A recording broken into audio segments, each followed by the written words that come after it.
Hi guys, welcome back to my channel. I know it's been a while since I've uploaded, but girl's been going through some stuff. So today's video, I decided that I kind of wanted to tell my story, but I also wanted to discuss how to process my story. So today's video is about trauma and how do we get through things that are traumatic and that have really affected us in a way that we might not understand. So for I was in a relationship for 10 years, and it was an abusive relationship. At the time, I didn't think it was always that way. I thought there were episodes of rage or manipulation or just being talked down to, and certain things that were said to me, every time something would happen, I would completely block it off. Like, I didn't want to believe that it happened. I thought I loved this man, and I thought that we were going to be together forever, and I didn't want those things to be in the way. My mind, though, and my heart, my soul knew better, because I never fully trusted him. The very first time that he hit me, we were shopping in Target, and we got into a little argument, and to this day, I don't remember what it was about.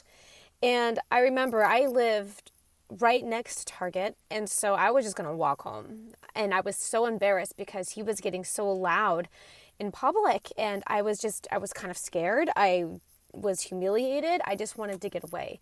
So I left Target and I start walking across the field to get to the houses.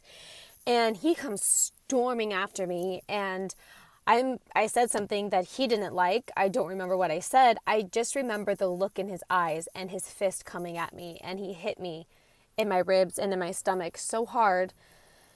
It knocked the wind out of me, and I fell to the floor in so much pain, so much agony. And in that moment, I didn't know what hurt worse, the actual physical pain or the pain of just the action, what that did to my heart. Like, this guy that I have been with just physically attacked me, and that hurt in every way possible. I should have left then, but I didn't. And there were so many times after that I have been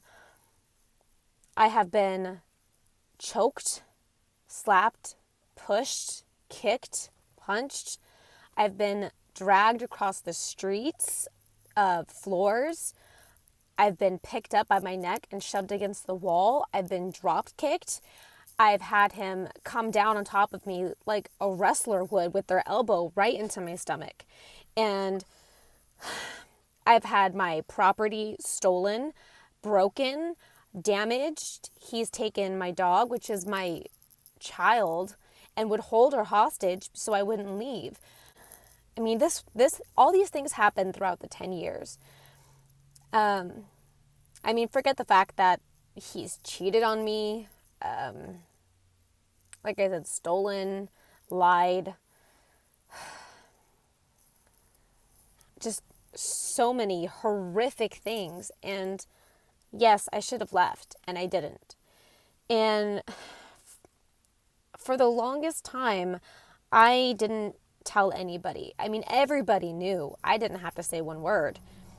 I mean, they could hear him, they could see things, but I would always deny it. I was always trying to protect him. And so after I finally left, after 10 years, I finally left.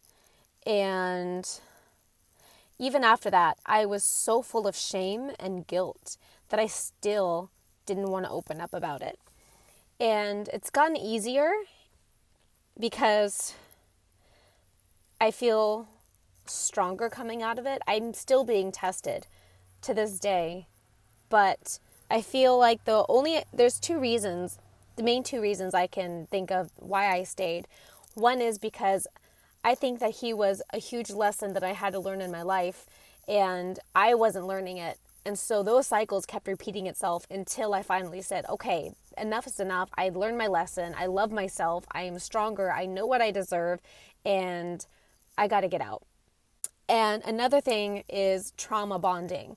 If you don't know what trauma bonding is, I highly recommend that you look it up, because it is real. And there's so many people who would try to say that trauma bonding and all these other things are just excuses.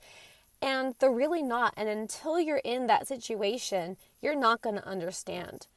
And so I hope that there are girls out there right now who are listening to me. If you are in a situation that I was in, I know it's hard.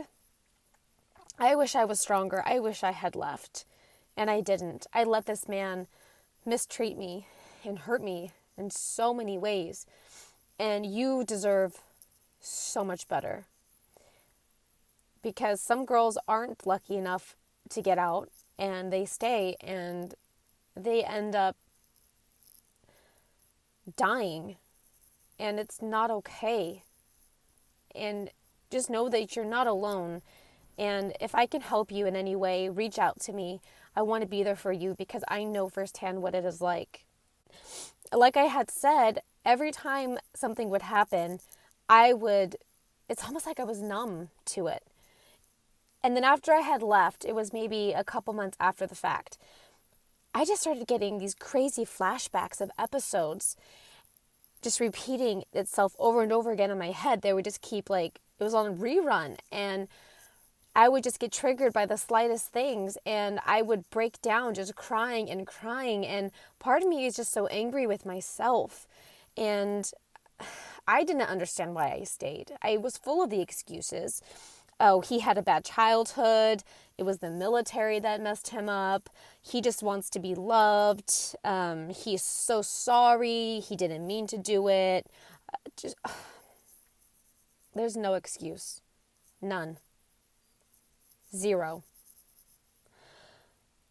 But the only way that I have understood what has happened to me is that the entire time I was in that relationship, my mind was in survival mode. And as soon as my brain realized that I was safe and free, and once it knew for sure that I was, then it thought, okay, let's deal with this. Let's process what happened. And so that's what's going on. And I didn't want to tell myself that I was having PTSD or that it was trauma, because I don't want to use words like that lightly, because there are so many people who go through horrific things that actually deal with this, and I didn't want to self-diagnose and I guess belittle or downplay what anybody else has gone through. But then in a session with my therapist, she said, yes, it was traumatic. Yes, this is PTSD. That's exactly what's going on. So don't underestimate what you are going through like I did, because it might not be the same as someone else's traumatic experience, but it's still trauma, and it's important to cope with it and not do things that are self-destructive. She made me feel like I was doing good because I felt so broken and so lost, and everything that I have learned in my therapy, everything that I've been trying to do to heal myself, it's like everything went out the window and I didn't know how to deal with any of it. Part of me didn't want to. I was just stuck in this dark fog. And what she said to me was that a year ago, if I hadn't learned what I have learned, then I would have been doing things that are self-harming. Like I used to drink all the time to self-medicate, and I wasn't doing that. I'm not doing that. The best advice that I have been given so far is to feel it, process it, let it run its course, because that is the only way to heal. If the more you resist, the more it persists. That is a quote that I live by. So as much as it sucks to relive everything that I have gone through, I have to, because if I don't, then I'm not going to heal, and I have to let it run its course. I have to let it out, because there's so much that's buried deep inside that I have to. It's so important for my health, and if you are going through the same thing for your health, mental and emotional and spiritual. So I guess I would like to know if you have been through a traumatic experience, whether it be, domestic violence or any type of emotional or verbal abuse. How do you cope? Because even though that's the best I can do is do things that are things that are self-care for me, like taking a bath or using some oils or doing yoga, going for walks, and just like I said, just feeling it. I can do those things, but there's always room for more. And so my hope for everybody out there who is going through something, no matter what it be, stay strong. You got this. Everything is going to be okay in the end.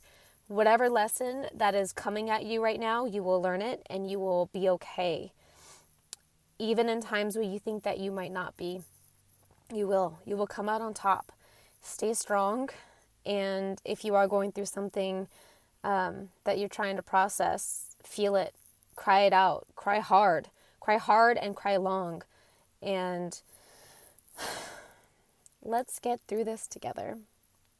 So that's my story. If you guys want to hear any more crazy stories about, this past 10 years with this crazy, abusive, psychotic narcissist, you let me know. I have a tendency to joke about things like that's how I cope sometimes is joking, but it helps me. So, but I just want to share my stories with you guys. So if there's anything that you want to know, if you want to know more about anything that happened in my past relationship, please leave those in the comment section below. And like I said, again, let me know how you guys handle things, how you guys cope. And I hope you guys have a great rest of your day, and I will see you next time. Bye.